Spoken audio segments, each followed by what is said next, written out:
WrestleMania 21 is notable for a number of things. The first Money in the Bank ladder match, Kurt Angle and Shawn Michaels having one of the greatest WrestleMania matches of all time, and it was the first proper WrestleMania where the streak was recognized as a prize to be captured. Also, Big Show declared war on his dignity by nappying up for a sumo match with Akebono. Also, it was a coronation night for two men that would go on to define the company for the next decade, Batista and John Cena. It was a night when WrestleMania went Hollywood, and genuinely looking back, it may not be remembered as such, but in terms of what it achieved, it was a damn important show. I'm Adam from WhatCulture.com, and here are 10 fascinating facts about WrestleMania 21. Number 10, it's the first and only WrestleMania with no form of tag match, also known as the worst night of Teddy Long's life. WrestleMania 3 had no tag team title match, but there were 5 different types of tag match on the show in general. WrestleMania 12's lone traditional tag match was on the pre-show, but did have a 6-man tag on the main card. The card for WrestleMania 21 included 7 singles matches, a 6-way ladder match, and a pre-show battle royal, but not a tag match in sight. Every WrestleMania since then has had some kind of tag team match, whether traditional handicap 6-man, 8-man, or even 12-man. Bastards, mutters Teddy Long, necking Jim Beam at Fireside and staring at a framed WrestleMania 21 poster. You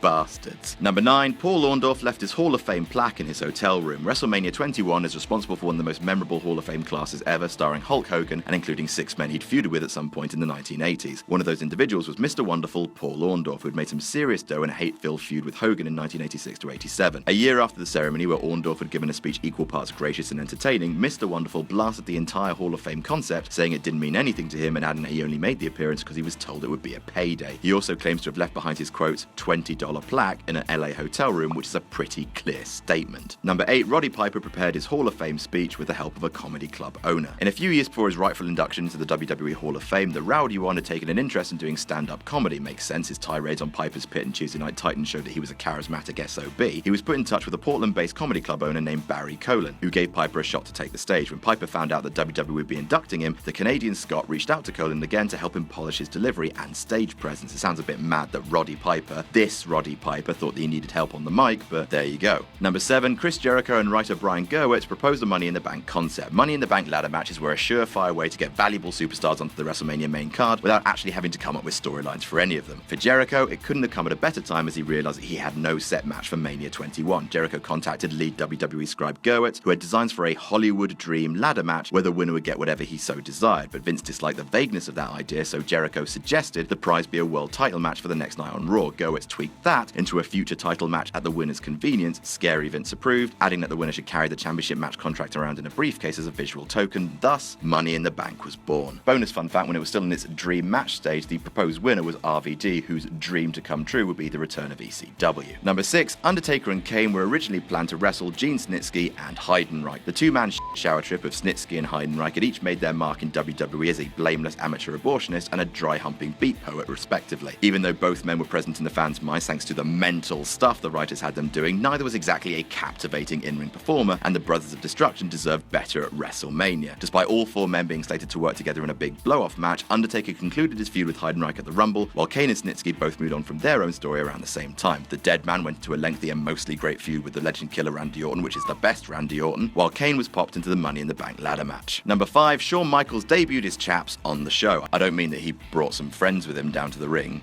Shawn Michaels and his chaps, new album coming in the spring. There's a lot worth remembering about Michaels and Kurt Angle's all-time classic at WrestleMania 21. Something notable from an aesthetic point of view was a radical change in Michaels' appearance. As the Heartbreak Kid, Michaels always wore leather chaps to the ring as part of his elaborate and very, very sexy disrobing entrance, but beginning April 3rd, 2005, they were part of his ring gear. Michaels switched to the baggier pants for his matches, most likely to conceal the bulky knee braces that he required after years of accumulated damage and injuries. It was a good change, and certainly a step up from the murky poo tights he wore at Survivor Series 2002. Look at them. Number 4, Kurt Angle claims he and Michaels only practiced one spot. Michaels is a guy that had a 5-star match with Triple H after not wrestling a big match in more than 4 years. Kurt Angle's taken part in epic match after epic match with spinal injuries that would incapacitate a lesser individual. In other words, both men are freaks. The two had never wrestled each other before WrestleMania 21, but were such virtuosos that rehearsals weren't needed. According to Angle, the only spot the two worked on was one where Angle would hoist Michaels off his feet and Michael would counter the lift into a sunset flip. Aside from that, they discussed a few other possible spots, but didn't spend all that much time piecing together what was most certainly match of the night, and also match of the year. Number 3, Triple H vs Randy Orton was the original main event. When Orton was booked to win the World Heavyweight title from Chris Benoit at SummerSlam 2004, the Polaroid of WrestleMania 21 quickly faded into view. The bastard Triple H would be envious of his protege winning the gold, would excommunicate him from Evolution, giving Orton cause to seek revenge. 24 hours after winning the belt, Triple H, Ric Flair and Batista beat an unsuspecting Orton down, rushing the face turn, and the qualities that made Orton stand out quickly evaporated during his run as a tightly scripted babyface Avenger. Big Dave Batista's face turn was handled far better, as fans grew to love him for his subtle attempts to undermine Triple H's arrogance and authority. While Orton, who fans eventually cooled on, was rushed into a Royal Rumble loss to Triple H, WWE got it right with Big Dave, setting him up for the main event of Mania instead. Number 2, WWE wanted to give away Triple H vs Batista on TV. When Batista started heating up in late 2004, his uneasy interaction with Triple H began to create crowd buzz. Dave Meltzer would later reveal that WWE nearly compromised a good thing. Meltzer talked with Batista a few years after WrestleMania 21 and was surprised to hear Big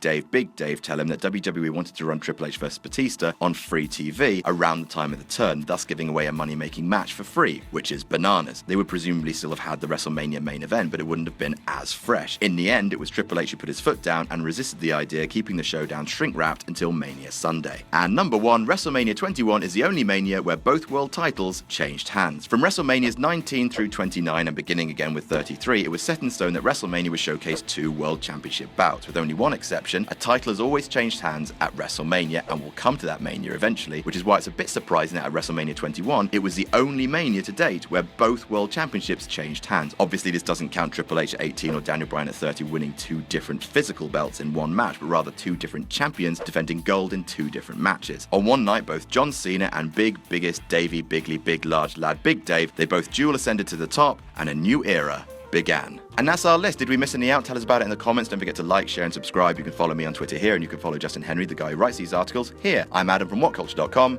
and I'll see you soon.